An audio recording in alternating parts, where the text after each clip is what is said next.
நாங்கள் என்ன செய்கிறோம்னு கூட நாட்டில் இவ்வளவு வேலை நடக்குது, இதை கூட கவனிக்காம நீ அங்கே என்ன பண்ணிட்டு இருக்க? நாட்டில் அரசியல் நகர்வுகளை கவனிக்காம என்ன வேலை? அப்புறம் நாடு எப்படி இருக்குது? படித்தவர்கள் இவ்வளவு பேர் இருக்கிறீங்க.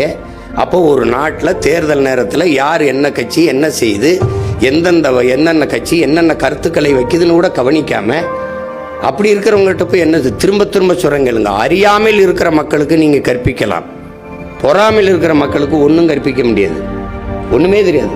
அது ஒன்றும் அது இதுக்கு மேல இதை தாண்டிய கருத்துக்களை எடுத்து வைக்கிறதுக்கு இனி ஒருத்தர் வரணும். நம்ம அவ்வளவு ஆகச்சிறந்த கோட்பாடுகளை எடுத்து வச்சு போறோம். அது நானோ என்னுடைய பிள்ளைகள் நீங்களோ எடுத்து வைக்கிற அளவுக்கு ஆற்றலோடு கருத்தை கொண்டு மக்களுக்கு கடத்துகிற ஆற்றல் பெற்ற கட்சி இந்திய துணைக்கண்டத்தில் ஒருத்தனும் கிடையாது, உலகத்திலே கிடையாது. தன்னுடைய உள்ள கிடங்கில் இருக்கிற என்ன கருத்துக்களை எடுத்து மக்களின் இதயத்துக்கு நெருக்கமா கடத்துற ஆற்றல் எத்தனை கட்சியில் இருக்கு? எல்லா கட்சியிலும் இருக்கிறவன் என்னைய மாதிரி நான் தான் பேசுற மாதிரி இருக்கு. தூரத்தில் பார்க்கும்போது பார்த்தா என்னைய மாதிரி கையை கால அழைச்சு பேசிட்டு ஒருத்தன். இது யார் நம்ம பேச்சு மாதிரி இருக்கணும்? பூரா பயிலும் போட்டு தாக்க அதே மாதிரி கை வச்சு பேசிட்டு. புரியுதா உங்களுக்கு? அந்த அளவுக்கு நம்ம கொண்டு விதைக்கிறோம்.